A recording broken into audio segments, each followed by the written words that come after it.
자, 그리고 이 마스크를 벗는답니다. 실내 야구장하고 실내 공연장에서 마스크 벗는다. 실내 마스크 완전 해체. 이 실내 마스크 해제 관련으로 얘기를 하나 해드리자면은 실내 마스크 해체. 이걸 통해서 이제 리오프닝 관련주의 강세. 특히 지금 리오프닝 관련주 중에 강세가 안 나온 종목이라고 하면은 당연히 화장품 관련주거든요. 화장품 관련주는 최근에 강세가 나와준 적이 없습니다. 상승 모멘텀 자체가 없어요.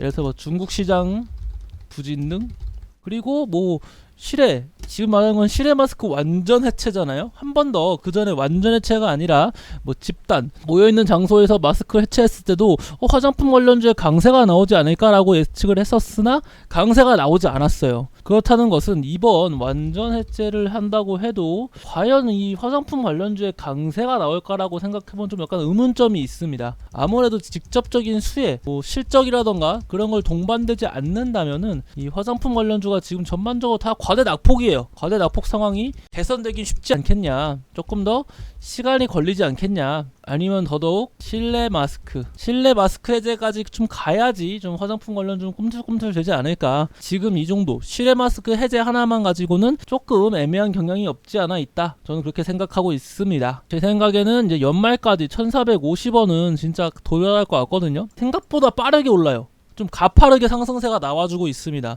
제 예상보다 좀 많이 빠르고 있고, 이렇게 환율이 빠르게 상승하면 결국 1450원 그 이상 뭐 1500원까지도 볼 수 있는데, 뭐 1500원까지는 이창용 총재의 이제 금리 인상, 한국은행 이창용 총재가 과연 어떻게 금리 인상 폭을 정하겠죠.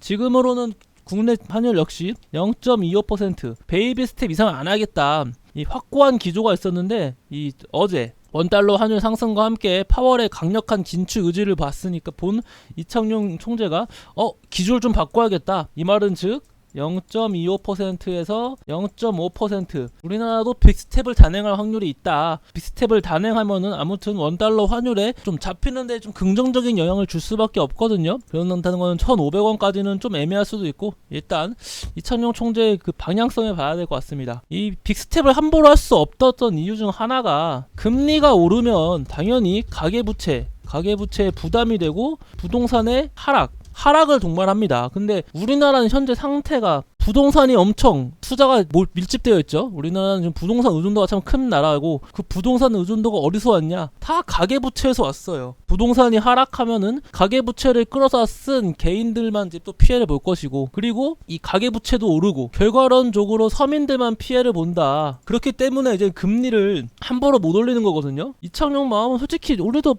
빠르게 올리고 싶죠. 얼마나 올리고 싶겠습니까, 금리를. 하지만 실질적으로는 힘들다. 아무튼 좀 지켜봐야 될 것 같습니다. 코리아 FT는 다들 아시다시피 이제는 포르쉐 상장 이슈로 상승세가 나와주고 있다. 그런데 이렇게 강한 갭상승을 두고 있고, 강한 갭상승 이후에 주가가 전고점 4,315원, 이 4,315원을 확실하게 돌파해 준다면은 추가적인 상승세가 나와줄 수 있거든요. 이런 종목을 봤을 때 위험하다는 게 뭐냐면은 시가를 보세요.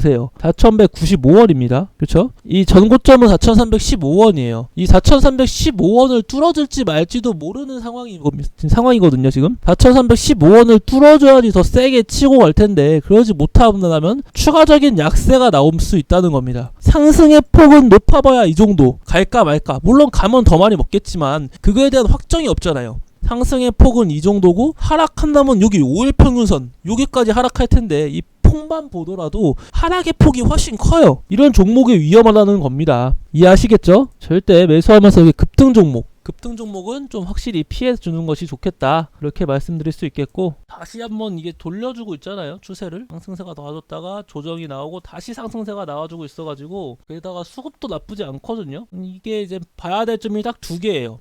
이 미래라운텍 같은 경우는 엘리어트 파동 관점으로 봤을 때 1파 조정, 2파 조정, 3파까지 다 나왔어요. 다 나왔거든요. 그 후 조정 후 반등이 나오잖아요. 여기가 고점이 될 수가 있습니다. 16,100원, 지금 있잖아요. 이 부근 16,200-300원, 이 부근이 고점이 될 수가 있거든요. 고점이 돼서 다시 쭉 빠질 수가 있다. 뭔 느낌인지 보이시나요? 지금 1파 조정, 상승, 조정, 마지막 상승, 조정 이후 반등이 나오는데 고점이 될 수 있다는 거죠. 그래서 이게 정말 엘리어트 파동에 의한 단기 고점, 그렇기 때문에 여기서 매도하고 나가야 되는 부분인지, 아니면 여기서 다시 상승세가 전고점을 뚫어주면서 상승세가 나와주면서 이렇게 지속적인 상승세가 이어질지 그 점은 아무도 모릅니다. 근데 저였으면은, 제가 만약에 이 미래라는 톡을 들고 있는 사람이었으면은 현재가 부근에서 절반 팔았습니다. 못해도 절반이에요. 최근 어쨌거나 국내 증시에 강세가 나오는 종목들을 살펴보면은 죄다 개별주 강세가 나와주고 있고, 이 개별주 위주로의 강세가 나와줄 수밖에 없는 게 외인의 수급 부재, 외인의 또 수급 부재가 나올 수밖에 없는 게 강달러, 이런 식으로 가고 있습니다. 뭐 또 더 가볼까요? 강달러가 나올 수밖에 없는 이유도 인플레가 나올 수밖에 없는 이유도 코로나19로 인한 양적 완화, 이런 식으로 좀 분류할 수 있겠네요. 결론은 이런 식으로, 뭐 앞에 미아 쓸까요? 그러다 보니까 이제 뭐 결론은 이제 개별주 위주로의 강세가 나올 수밖에 없다, 현재 시장은.